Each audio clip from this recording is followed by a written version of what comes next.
পৃথিবীতে সব স্বামী স্ত্রীর সম্পর্ক কখনোই মনের মতো হয় না। তাই মাথায় রাখবে, স্বামীকে স্ত্রী আর স্ত্রীকে স্বামীর মনের মতো করে মানিয়ে নিতে হবে। স্বামী স্ত্রীর সম্পর্কের মাঝে রাগারাগি, অভিমান, ভুল বুঝাবুঝি হতেই পারে, আর সেই সমস্যার সমাধানও কিন্তু হয়ে যায়।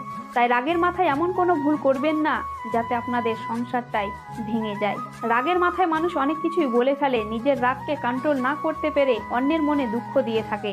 তাই রাগ যখন হবে তখন চুপ করে অবশ্যই থাকার চেষ্টা করবেন। মোবাইলের ডিসপ্লেতে স্বামীর ছবি থাকার মানে এই নয় যে স্বামীকে সে খুব ভালোবাসে, কারণ ইঁদুর মারার প্যাকেটে কিন্তু ইঁদুরেরই ছবি ছাপানো থাকে।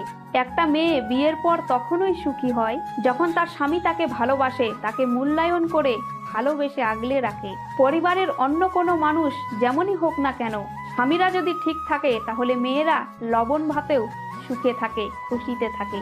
তাই মাথায় রাখবে, স্বামী যদি ভালো হয় তাহলে পরিবারের কোনো যায় আসে না, সে শ্বশুর বাড়ির পরিবার যেমনই হোক না কেন। তাই অবশেষে স্ত্রীদেরকে একটাই কথা বলবো যে আপনাদের স্বামীরা যদি ভালো হয় তাহলে তার মুখ দেখে সংসারটা করবেন, আর স্বামীকে ঠকাবেন না। কারণ আপনার স্বামী আপনার জন্য পরিবারের সাথে লড়াই করছে, পরিশ্রম করছে, কত রকম ঝামেলা সে সহ্য করছে, কত রকম টেনশন মাথার মধ্যে নিয়েও আপনাকে মূল্য দিচ্ছে, আপনাকে ভালোবাসছে।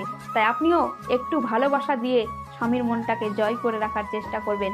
তাহলে দেখবেন আপনাদের স্বামী স্ত্রীর সম্পর্ক খুব ভালো থাকবে, এমনকি আপনাদের সংসার খুব সুখের হবে। ধন্যবাদ।